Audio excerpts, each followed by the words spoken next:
Jadi kalau kita tidur pagi, itu bukan hanya meningkatkan risiko sakit diabetes, tapi penyakit-penyakit yang lain.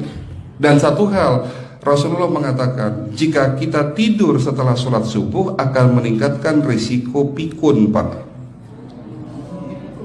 Pikun loh, Bu. Ya, Pak. Gampang pikun. Lah kalau kita sholat subuh menjelang maghrib setelah asar, apa yang terjadi? Islam melarang, kita dilarang oleh Nabi kita tidur menjelang maghrib, betul? Bukan karena nanti ketindihan setan, bukan ya. Secara medis diketahui bahwa orang yang kebiasaan tidur antara asar sampai maghrib itu akan menurunnya daya tahan tubuh. Jadi gampang sakit infeksi, Pak, kalau Bapak tidur menjelang maghrib.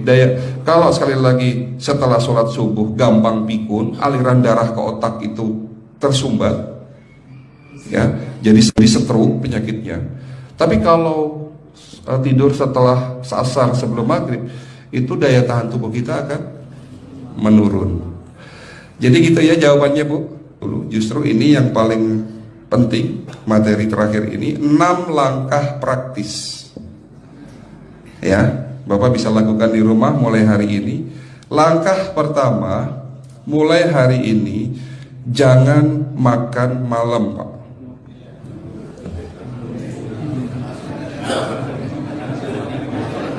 Ya, ala bisa karena biasa. Memang awalnya sulit, yang sudah kebiasaan makan malam itu sulit. Alasannya nanti nggak bisa tidur, Dok, betul ya? Nanti perutnya kembung, mual dan sebagainya. Itu karena kebiasaan. Dulu pun saya begitu. Tapi kalau sekali-sekali boleh, Pak. Misalnya diundang hajatan gitu, tetangga ada yang kawinan hajatan, ya udah apa-apa, menghargai itu makan malam. Tapi sekali-sekali itu. Tapi kalau tiap hari ini yang nggak boleh, betul ya, Pak?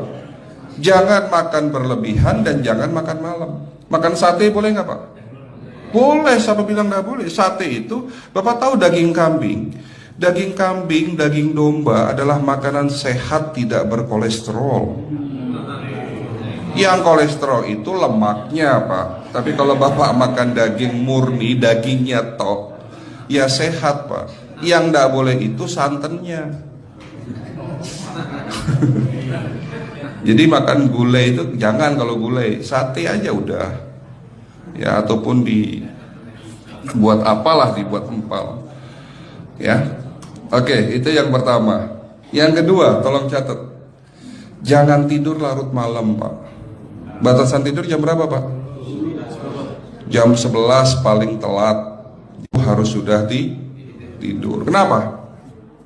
Apa penjelasan medisnya? Orang yang tidur di atas jam 11 akan terganggu fungsi livernya, Pak. Dimana liver kita ini fungsinya banyak. Ya, ada 500 fungsi liver loh, Pak. Fungsi jantung ada berapa, Pak? Fungsi jantung 1. Fungsi jantung tugasnya untuk mompa darah. Fungsi ginjal ada berapa? 2. Absorpsi dan filtrasi. Fungsi liver 500 fungsi. Jadi organ yang paling berat dalam tubuh kita kerjanya adalah liver. Liver akan rusak manakala kalau kita tidur di atas jam 11 malam. Berarti 500 fungsi liver bisa rusak, Pak. Ini salah satu penyebab diabetes. Bukan hanya kerusakan pankreas, tapi rusaknya liver bisa jadi penyakit diabetes, Pak.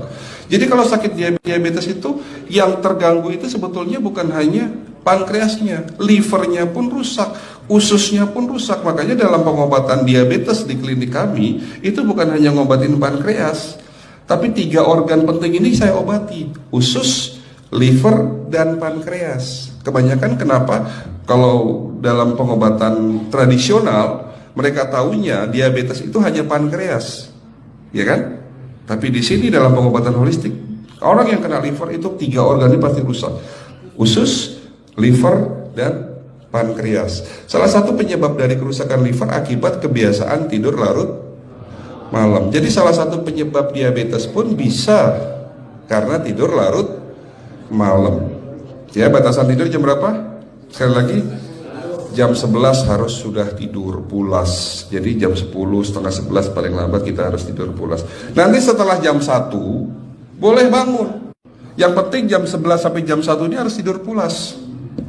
Jadi kalau Bapak mau sholat tahajud jam 2 setengah 3 ya monggo. Ya. Oke, itu yang kedua. Yang ketiga, air putih Pak dijaga 2 liter sehari. Bagaimana cara minumnya yang baik? Rasulullah sudah ngajarin kita ada 6 sunnah. Harus duduk, pakai tangan kanan, seteguk demi seteguk, membaca basmalah di saat minum, diakhiri dengan alhamdulillah, kan begitu. Ya, pagi hari minum 1 gelas, bangun tidur sebelum sholat subuh. Setelah sholat subuh boleh teh, tapi juga dibilas dengan 1 gelas air putih. Sebelum mandi nanti Pak, minum air hangat. Kalau Bapak mandinya pakai air dingin boleh, tapi sebelum mandi minum air hangat, biar tubuh kita ini jangan terlalu dingin di saat kita kena air dingin. Sampai maghrib pastikan 2 liter sudah masuk dalam tubuh kita. Malam mau tidur, tolong perhatikan Ibu ya, malam mau tidur jangan banyak-banyak minum. Nggak boleh minum malam itu segelas sampai 2 gelas mau tidur. Cukup seteguk 2 teguk saja. Karena kalau sampai kita minum mau tidur 1 gelas besar, ginjalnya malah rusak Pak. Ya. Oke, itu yang ketiga. Yang keempat, puasa. Lakukan puasa secara rutin, insya Allah kita sehat. Nah, untuk penjelasan atau materi puasa nanti bisa hubungin staf saya. Nanti di bulan Ramadan tahun ini, kalau memang masih ada slot 1 sampai hari ke-20, saya bisa mengisi manasik kesehatan yang berkaitan dengan manfaat puasa untuk kesehatan. Insya Allah kalau memang masih ada slot waktunya, karena kita di bulan Ramadan hanya 20 hari kita mengisi manasik. Ya, oke, itu yang keempat. Langkah keempat. Langkah 1, 2, 3, 4. Langkah kelima. Nah, sebelum saya menjawab yang kelima, saya ingin membacakan sebuah sabda Rasulullah. Rasulullah bersabda, di dalam tubuhmu ada segumpal daging. Jika segumpal daging itu sakit, akan sakitlah seluruh tubuhmu. Dan jika segumpal daging itu rusak, akan rusaklah seluruh tubuhmu. Apa itu segumpal daging? Segumpal daging itu adalah hati. Tapi ternyata yang dimaksud Rasulullah itu bukan liver Pak. Yang dimaksud Rasulullah adalah hati kita, roh kita, jiwa kita, perasaan kita. Kalau hati kita rusak, kita banyak penyakit hati, iri, dengki, sombong, takabur dan sebagainya. Penyakit fisik akan muncul dalam tubuh kita. Ya, tidak ada orang stres itu sehat, betul tidak Pak? Tidak ada orang yang suka marah-marah itu sehat, betul tidak? Bahkan Rasulullah mengajar senyum adalah ibadah. Senangkan orang lain, permudah urusan orang lain, insya Allah kita sehat. Ya, jadi itu langkah ke-5. Langkah 1 sampai langkah ke-5 sifatnya individual, Bapak bisa lakukan sendiri di rumah. Tapi langkah ke-6 ini butuh bantuan pihak dokter atau rumah sakit. Kira-kira langkah ke-6 apa Pak? Lakukan pemeriksaan sebelum sakit. Jadi periksa itu jangan nunggu sakit baru periksa. Jangan seperti kayak Bu Ustazah tadi, diajak periksa, jawabannya takut ketahuan penyakitnya. Setelah stroke baru datang ke klinik untuk minta diperiksa. Kalau sudah stroke susah nggak nyembuhinnya Pak? Kata kayak beliau nih, sudah 2 tahun tidak sembuh-sembuh karena sudah terlanjur stroke. Tapi kalau beliau melakukan general check up, mohon maaf ya Pak, kalau beliau melakukan general check up rutin, insya Allah tidak akan kena stroke, karena sebelum stroke sudah diobati dulu. Karena stroke ini bisa kita lihat dalam scanning dengan alat yang saya punya, insya Allah kelihatan ini. Oh, ini sudah mulai ada tanda-tanda mau penyumbatan, buru-buru diobati. Memang takut Pak, tapi pesan saya jangan takut. Ya, lakukan pemeriksaan supaya kita tahu, supaya kita kenal. Gitu ya Pak. Jadi kira-kira di jemaah ini ada enggak yang mau saya ajak periksa kita semua? Pesan terakhir dari saya, lakukan pemeriksaan sebelum terlambat. Ini pesan saya dan pesan seluruh dokter di dunia sebetulnya. Lakukan pemeriksaan sebelum terlambat. Ya, karena dengan kita melakukan pemeriksaan kita akan kenal tubuh kita. Kalau sudah kenal kita akan sayang sama tubuh kita. Betul Pak? Ada pepatah mengatakan tidak kenal tidak sayang. Cukup sekian dari saya. Mohon maaf kalau penyampaian kami kurang baik. Akhirul kalam, wabillahi taufiq wal hidayah. Wassalamualaikum warahmatullahi wabarakatuh. Kalau ada pertanyaan masalah teknis nanti langsung